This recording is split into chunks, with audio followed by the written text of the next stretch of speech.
ជួ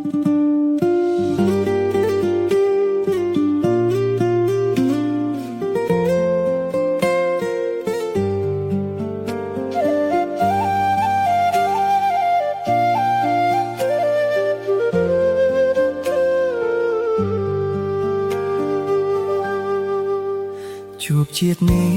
មិនប្រាដល់ជួបដងទៀតនៅជាតិក្រោយជួបហើយក៏នៅតែបែកគ្នាបានស្រឡាញ់គ្នាត្រឹមមួយគ្រាតែឈឺហួស្មានព្រោះម្នាក់បានចាក់ចេញទៅហើ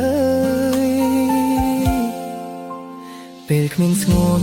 ពីមុនតើជីវិតបងរស់បែបណាស្នេហាធ្វើឲ្យមនុស្សចេះផ្លាស់ប្ដូរគ្រប់យ៉ាងធ្លាប់មានពីរនាក់តែពេលនេះប្រែប្រួលជីវិតស្គាល់តែភាពឯកាបើសិនធ្វើជាល្ងងប្រហែលមិនឈឺចាប់ធ្វើងងកុំចង់ដឹងរឿងរបស់អូន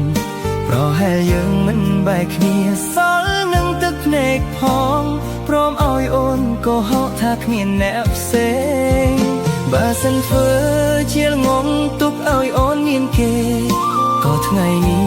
មាសមេនៅតែមកក្របងចង់ចាប់ផ្ដើមសារជាថ្មីហើយធ្វើល្ងងដាក់ស្ងួនទើបបងមិនឈឺចាប់ដូចពេលនេះ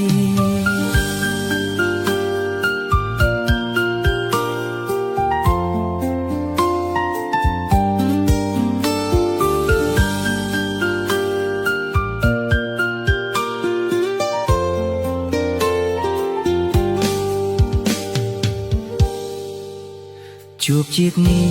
មិនប្រាដូចជួបដងទៀតនៅជាតិក្រោយជួបហើយក៏នៅតែបែកគ្នាបា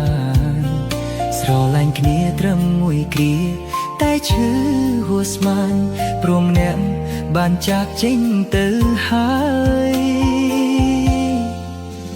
ពេលគ្មានស្ងួនពីមុនតើជីវិតបងរស់បែបណា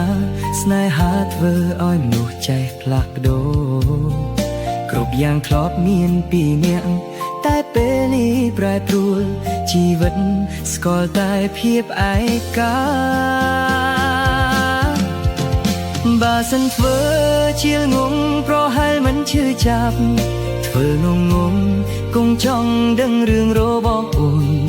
ប្រហែលយើងមិនបែកគ្នាសល់នឹងទឹកភ្នែកផងព្រមឲ្យអូនក៏ហៅថាគ្មានអ្នកផ្សេងបើសិនធ្វើជាល្ងងទុកឲ្យអូនមានគេក៏ថ្ងៃនេះមាសមេនៅតែមកក្របង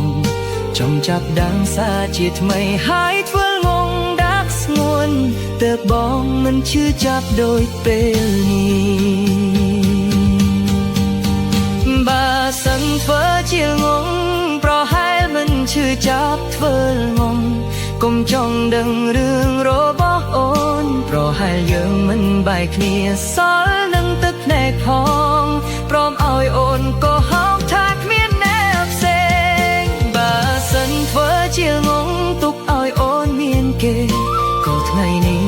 មានមេនៅតែមកក្រោកបងចង់ចាប់ដើមសារជាថ្មីហើយធ្វើងងដាក់ស្ងួន